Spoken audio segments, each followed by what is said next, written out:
سلام بچه‌ها، من سارا هم به کانال یوتیوبم خوش اومدین. تو این ویدیو میخوام در مورد پرمسو دی سوجورنو یا ایتالیا باهاتون صحبت بکنم. شما یکی از اولین کارهایی که باید انجام بدید وقتی میان ایتالیا اینه که کیت پرمسو بفرستین. حالا اصلا پرمسو چی هست؟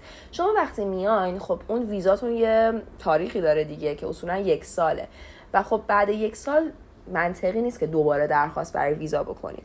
در نتیجه وقتی وارد کشور ایتالیا میشین اقدام میکنید برای اقامت، ولی اقامتی که به دانشجوها میدن 1 سال است، یعنی هی باید 1 سال این اقامتتون رو تمدید بکنید که پرمسو دی سوجورنو درخواست برای این اقامت است.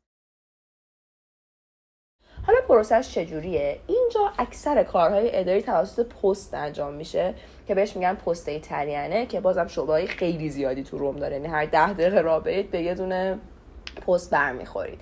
اولین کاری که باید بکنید اینه که برید پست ایتالیانه و یه دونه کیت پرمسو ازشون بگیرید. کیت رو که باز میکنید توش تعداد زیادی کاغذ و فرم و اینا هست. برای درخواست پرمسو دانشجویی ما با شماره 1 کار داریم. اگه نگاه کنید 2 تا فرم هست، فرم شماره 1 و فرم شماره 2. ما با فرم شماره 1 کار داریم. حالا بیایم با هم دیگه ببینیم که چطوری باید این فرم رو پر بکنیم. همونطور که قبلا توی ویدیو گفتم ما با فرم شماره 1 کار داریم. اینجا نباید چیزی بنویسید. اینجا جاییه که تمبر رو خودشون میچسبونن. حواستون باشه که فرم های اداری رو توی ایتالیا بهتره که با خودکار مشکی پر بکنید و تمام حروف رو هم بزرگ بنویسید. تو این قسمت باید شهر محل سکونتتون رو بنویسید که مثلا برای من میشه روما. و تو این قسمت باید مخفف استان محل زندگی رو بنویسین. توی کیت یه برگه‌ای هست که تمام این مخفف‌ها رو نوشته. مثلا برای روم مخففش میشه RM. تو قسمت 3 باید نام خانوادگیتون رو بنویسید. قسمت 4 هم نامتون رو بنویسید. دوباره قسمت 5 مخفف استان محل زندگی و قسمت 6 شهر محل سکونت. اگر اولین بار دارین برای پرمسو درخواست میدین شماره 8 رو باید ضرب در بزنید.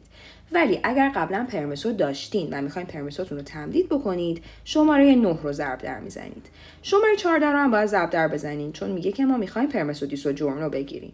و تو شماره 16 هم باید عدد 24 رو بنویسید. حالا اگر قبلا پرمسو داشتین شماره 18 تا 20 رو باید پر بکنید. ولی اگه دانشجو سال اولین ما با این قسمت کاری نداریم. تو قسمت 18 شماره پرمسو، قسمت 19 عدد 24 و قسمت 20 هم باید تاریخ انقضای کارت پرمسو رو بنویسید که تمام این اطلاعات روی کارتتون نوشته شده. بریم قسمت بعدی. توی 22 باید 01 رو بنویسین و همونطور که گفتم چون ما داریم فرم 1 رو پر می‌کنیم پس باید 23 رو هم ضرب در بزنید. توی قسمت 25 تاریخ پست مدرکتون رو بنویسین. روز، ماه و سال. اگر الان دارید مدرک رو توی خونه پر می‌کنید این قسمت رو خالی بذارید. این قسمت رو روزی که رفتین پست کنید بنویسین که تاریختون دقیق باشه. و تو قسمت 29 هم باید امضا بکنید. قسمت 33 اطلاعات مربوط به خودتونه. پس تو قسمت 31 کدیش فیسکالر بنویسین. قسمت 32 اگه مجردین بنویسین A و اگه متأهلین بنویسین B. قسمت 33 اگه مذکرید بنویسید M و اگه مؤنثید بنویسید F. 34 تاریخ تولدتونه. روز، ماه و سال. ما چون از ایران میایم 35 و 36 رو باید بنویسیم IRN. قسمت 37 ما پناهنده نیستیم و با ویزای دانشجویی اومدیم پس باید 9 رو ضرب در بزنید. و قسمت 38 شهر محل تولدتون رو بنویسید، مثلا تهران یا هر شهر دیگه‌ای. مدرکی که ما داریم بهشون ارائه میدیم پاسپورته. پس شماره 40 رو باید ضرب در بزنید. شماره 44 شماره پاسپورت، شماره 45 تاریخ اعتبار پاسپورت و شماره 46 هم 01 رو بنویسید. قسمت 47 برای دانشجوی سال اولیه که با ویزا اومدن. در نتیجه اگه سال بالاتر هستین و قبلا پرمسو داشتین نباید که این قسمت رو پر بکنید. شماره 47 تاریخ ورود به ایتالیا، 49 اولین شهر ایتالیا که وارد شدین، 50 شماره ویزا و 51 نوع ویزاه. اگه ویزاتون سینگله 52 رو باید ضرب در بزنید. اگه ویزاتون مولتیه 53 رو باید ضرب در بزنید. 54 دلیل ویزا رو میپرسه که ما دانشجوییم پس استودیو رو باید بنویسیم. 55 مدت ویزا که حالا یا 100 روزه یا 365 روزه، هر عددی که هست رو باید بنویسیم. 56 تاریخ ویزا از و 57 تاریخ ویزا تا. تو این باکس 58 ما فقط باید قسمت 63 رو ضرب در بزنیم. باکس 65 از شما در مورد اطلاعاتتون توی ایتالیا میپرسه. 66 مخفف استانتون توی ایتالیا، 67 شهر محل سکونت در ایتالیا، 68 آدرستون تو ایتالیا، 69 پلاک، 70 شماره ساختمون، 71 واحد، 72 کد پستی. تو قسمت 73 باید ایمیلتون رو بنویسین و تو قسمت 75 هم شماره تلفن همراهتون رو بنویسین. ما تا اینجای فرم رو باید پر بکنیم. از اینجا به بعد ما با فرم هیچ کاری نداریم تا میرسیم به این صفحه پرداخت. این قسمت مبلغی که ما بابت ارسال کیت باید پرداخت بکنیم که میشه 70.46 یورو. اینجا هم باید همین عدد رو به حروف بنویسیم. 70 به ایتالیایی میشه ستانتا. پس باید بنویسین ستانتا 46.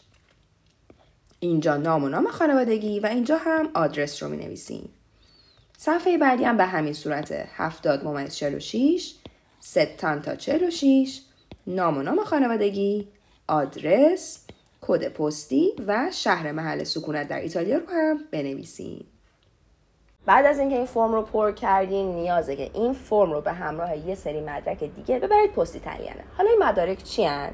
کپی پاسپورت، کپی کاغذ کدیچه فیسکاله، کپی ویزا برای دانشجوی سال اول و کپی کارت پرمسو برای دانشجوی سال بالایی و نامه اشتغال به تحصیل و ثبت نام دانشگاه. پس این 4 تا مدرک هم باید همراهتون باشه و بجز این مدارک باید یه تمبر 16 یوروی مارکو دابلو رو هم ببرید که همونطور که تو ویدیوی قبلی بهتون گفتم این مارکو دابلو رو باید برید از مغازه‌های تاباکی که توی سطح شهر به وفور هستن ازشون بگیرید و یه دونه هم تمبر احتیاج دارید.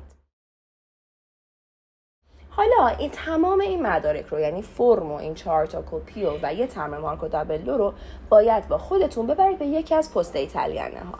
وارد پست میشین، وقت میگیرین و صبر میکنید که اعلام کنه کدوم باجه باید برید. تمام این مدارک رو تحویل میدین و باید با خودتون پول نقد ببرید. درسته که توی قبض نوشید 70.46 یورو، ولی خب چون یه هزینه 30 یورویی ارسال و یه کمیسیون و همه اینا هست، شما حدود 100 خورده یورو باید تحویل پست ایتالیانه بدید و این پول رو هم باید به خودتون نقد ببرید. حالا وقتی این مدارک رو تحویل میدین، تا پارسال اینجوری بودش که بهتون یه کاغذ میدادن که به اون کاغذ میگن ریچووتا و شما با این ریچووتا اگه برید ایران میتونید برگردید ایتالیا، یعنی هیچ مشکلی به سفر توی ایران ندارید، چون اگه ویزاتون منقضی بشه باید یه چیزی داشته باشید و این ریچووتا اون کاغذ است که شما بتونید برید ایران رو برگردید. ولی شما نمیتونید به کشورهای دیگه اروپا سفر بکنید، فقط باش میتونید برید ایران و برگردید. بعد وایسین تا کارت پرمسوتون بیاد. حالا به جز این ریچووتا به شما یه تاریخ انگشت نگاری میده و این تاریخ انگشت نگاری تاریخی که شما باید برید و حالا دوباره مدارکتون رو تحویل بدید و اینا و 1 ماه حدودا صبر بکنید تا کارت پرمسوتون بیاد.